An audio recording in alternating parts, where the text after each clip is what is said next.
Tako je župan Boris Popovič 11. aprila na dan obsodbe odgovoril na vprašanje, ali bo pri sebi zaposlil Mišiča, če mu bodo luški nadzorniki pokazali vrata. Jaz Gašperja bom ponudil službo, ampak bi ga zelo rad imel k sebi.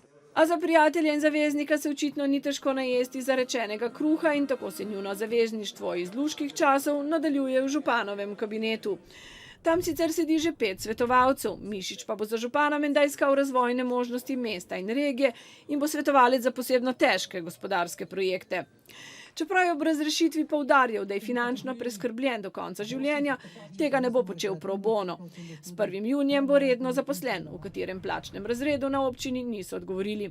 Mišič je bil danes za odgovore prezaseden. Šolski primer za protikorupcijsko komisijo pa je nad njegovo zaposlitvijo ogorčena opozicijska svetnica Olga Franca.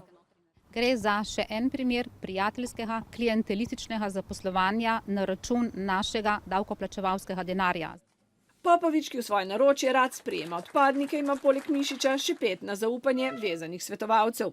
Med njimi je tudi za ponarejanje dokumentov pravnomočno obsojeni Ljubiša Mihajlović, ki ga je piranska občina odpustila z mesta direktorja uprave.